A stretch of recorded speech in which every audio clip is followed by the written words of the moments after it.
रसोई गैस के प्रतिदिन दामों के बढ़ोतरी से पूरा देश परेशान है।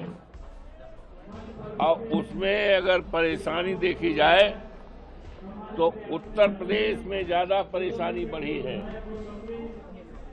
और उत्तर प्रदेश में अगर देखा जाए तो मर्यादा पुरुषोत्तम राम की जो धरती अयोध्या, यहाँ परेशानी और बढ़ गई है।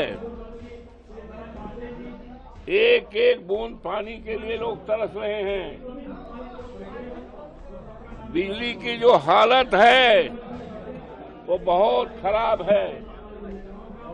एक एक सप्ताह तक ट्रांसफार्मर जल जाता है, ट्रांसफार्मर बदला नहीं जाता, और अगर बदला भी जाता है तो 1 घंटे में ही जल जाता है।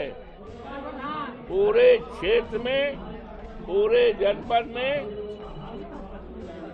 बिजली के लेकर अंधकार है। सैकड़ों बच्चे बीमार हो गए हैं, अस्पताल में हॉस्पिटलाइज हो गए हैं, कहीं कोई सुनवाई नहीं है। महंगाई का ये आलम है कि आसमान छू गई है।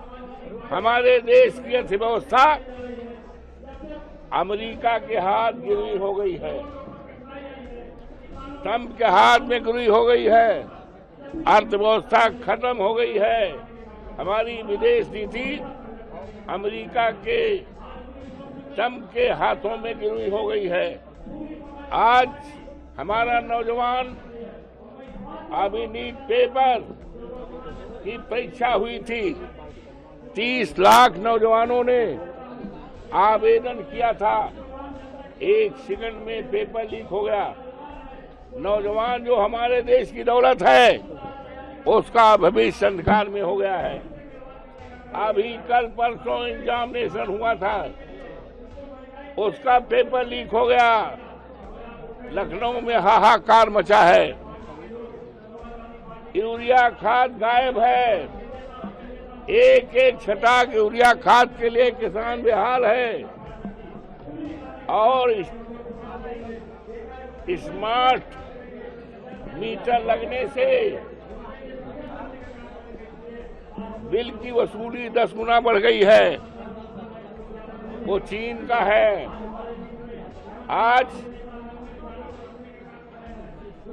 हमारे बीकापुर में नगर पालिका के अंदर 60-65 घर यादव के हैं।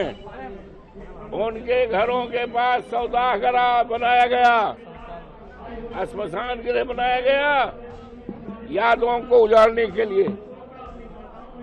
और यही नहीं, मिल्कीपुर क्षेत्र में वहां के अनुसूचित जाति के लड़कों ने